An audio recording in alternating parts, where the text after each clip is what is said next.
One thing that I'm very grateful for is my mother's desire, her ability, her patience to build conversation between my brothers and I. And she built it in such a way that we felt comfortable talking to her about many things, about many of our concerns, our fears. And I tell you, God placed the right person in our lives because often she had what I use, a life principle, examples that she gave us. And she would often encourage us to, in some way, some fashion, that there is another way of looking at a situation. There's another way of behaving um, when you experience events. And so I have developed that mindset with my children.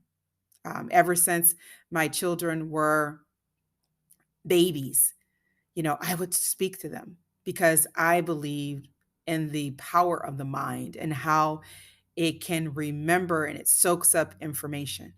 But talking about their bodies, talking about their minds, talking about their lives have purpose, and just reminding them of trying to remind them of who they are. And so I believe over a year ago, and actually I had this thought for a long time, that I could bring children into the world that would make a positive impact on life.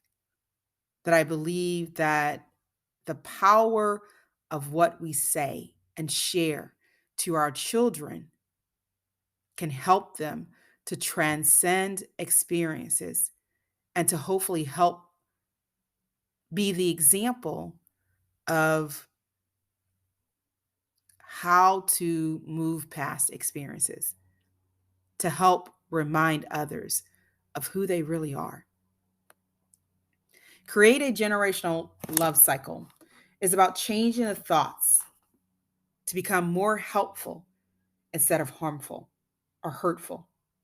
Everything we do stems from the mind, our beliefs, those thoughts that we continually focus on or continually replay in our mind, what we ruminate on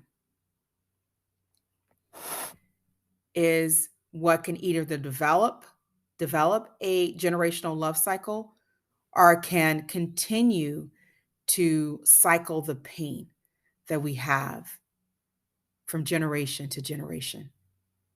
Greed, dehumanization, intimidation, control over others, physical hitting, kicking, pushing, being mad at others, angry at others, blaming them mentally, blaming them for how our lives are.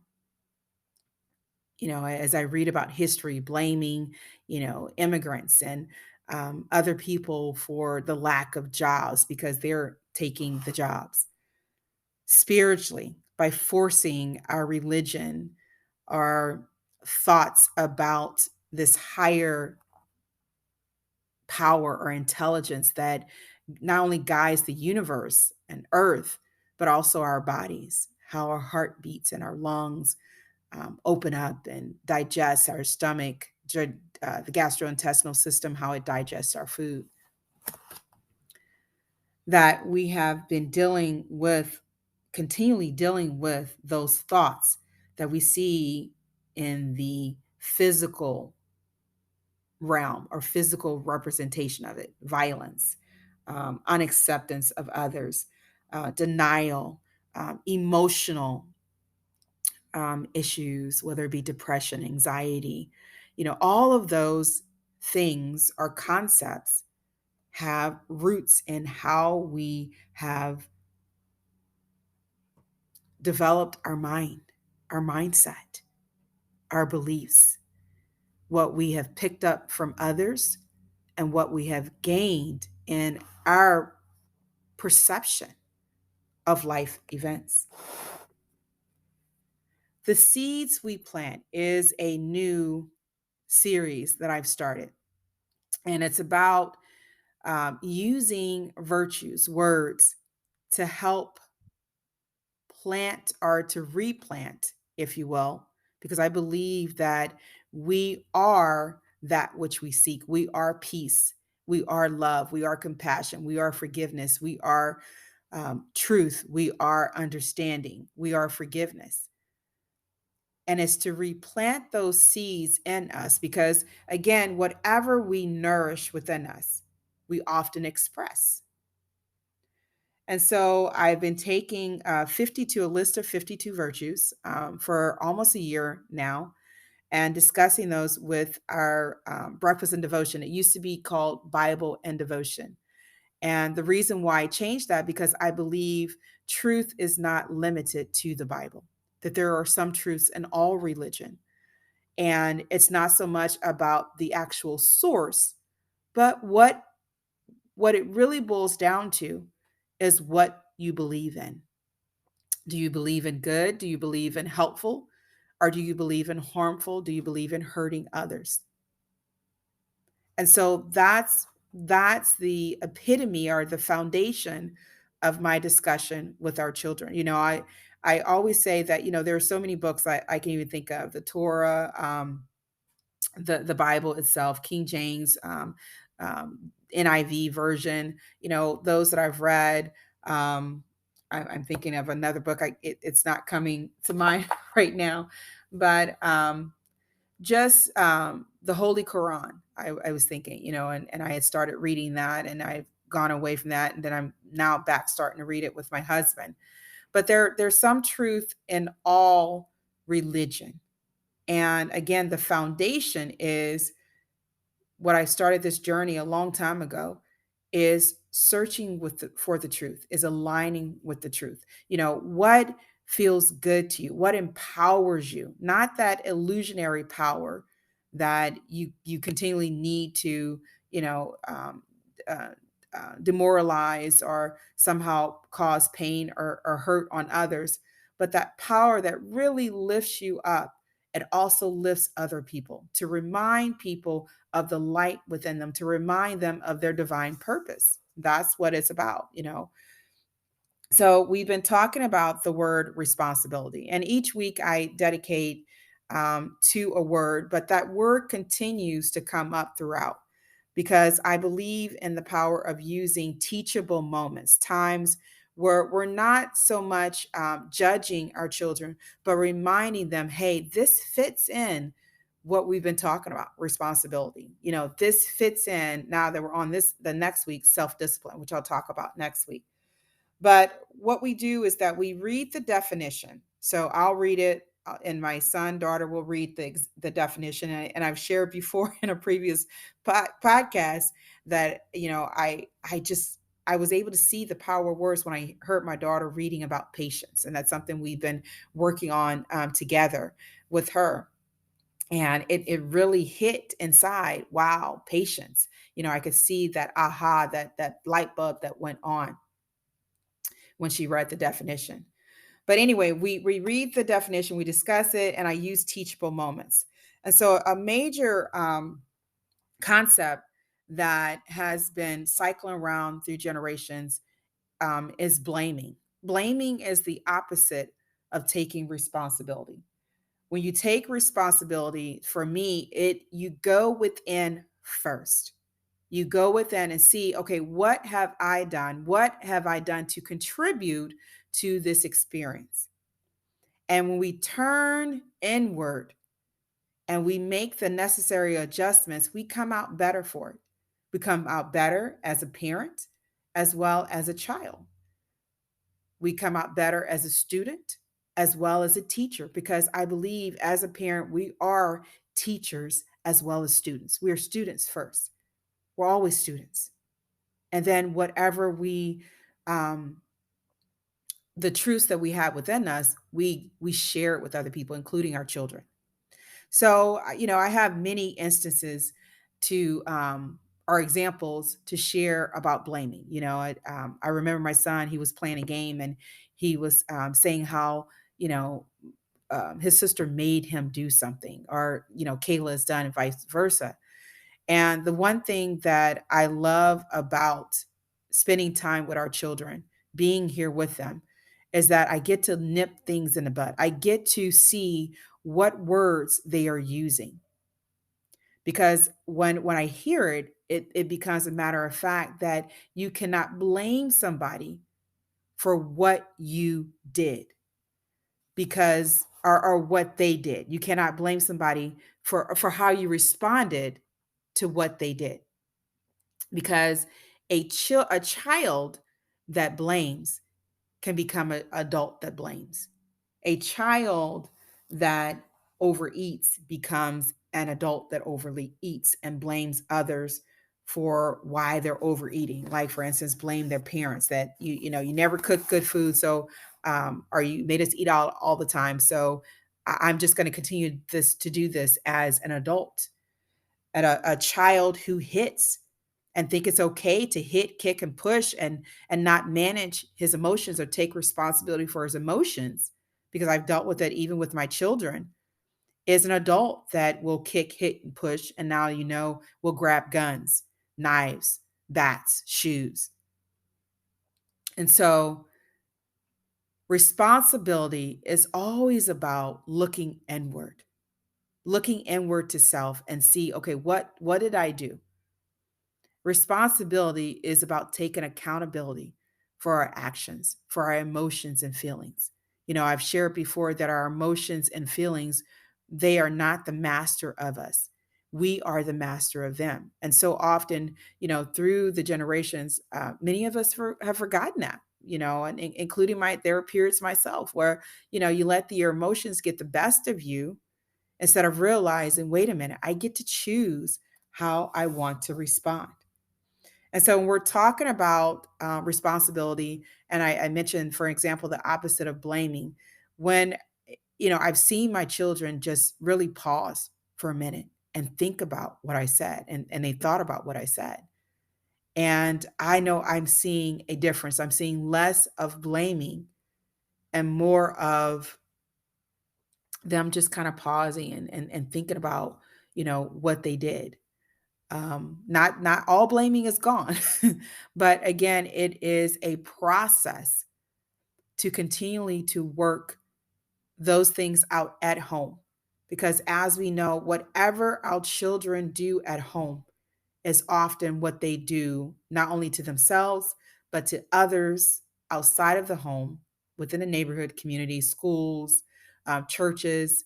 I was even at a birthday event, and how I saw, one child pushed and kicked another, and then this child started kicking and pushing it back, you know.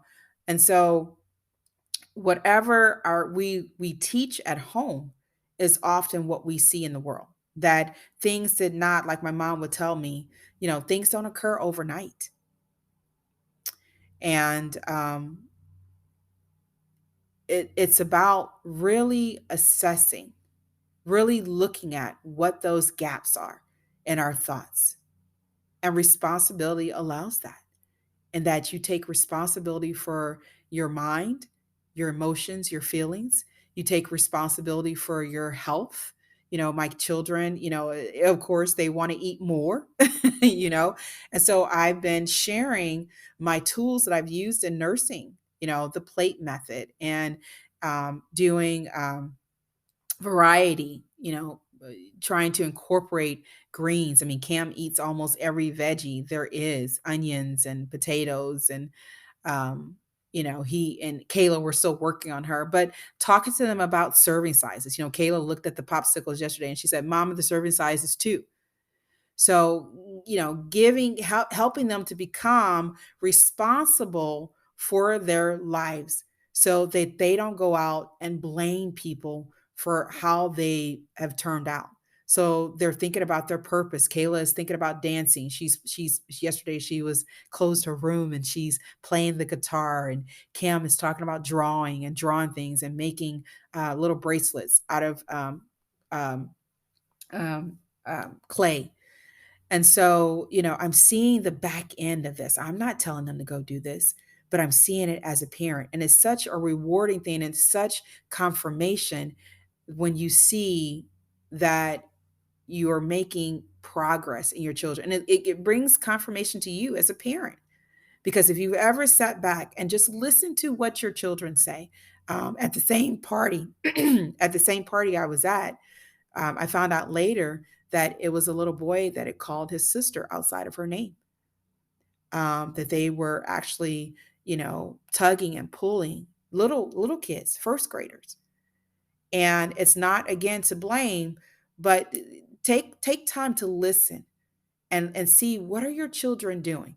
Are they, and it goes for me too, what are they saying? Because I found myself in saying things and my children saying it. I'm like, oh, wait a minute. Let me probably rephrase that. Let me clarify that for a second.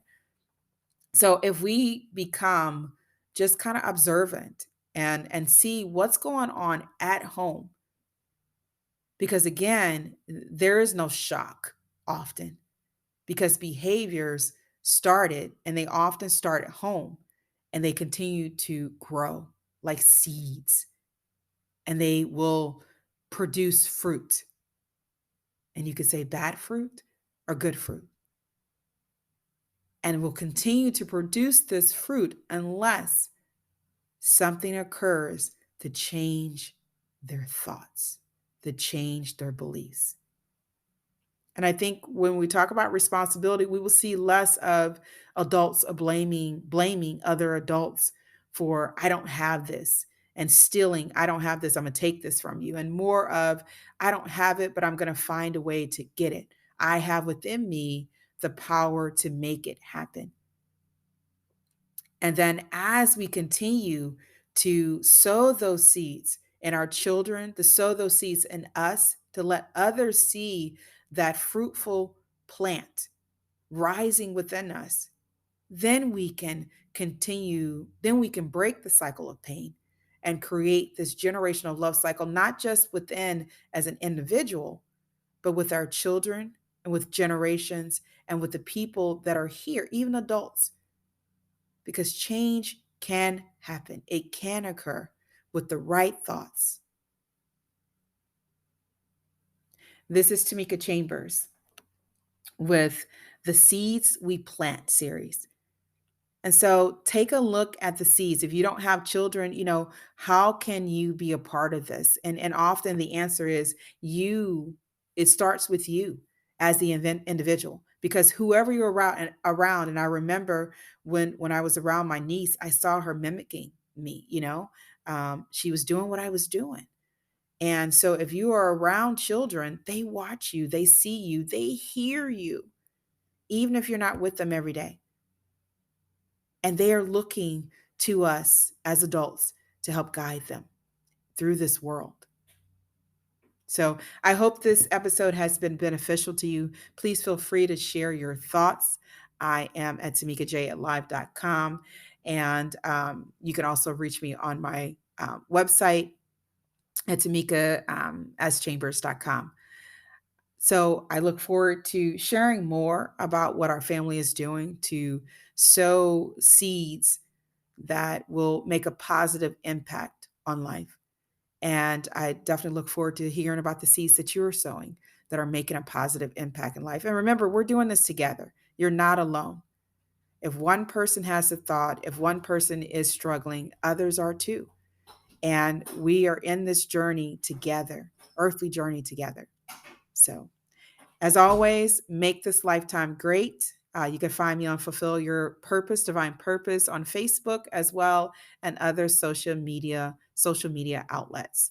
As always, take care of yourself. There's only one you, and you have the power to change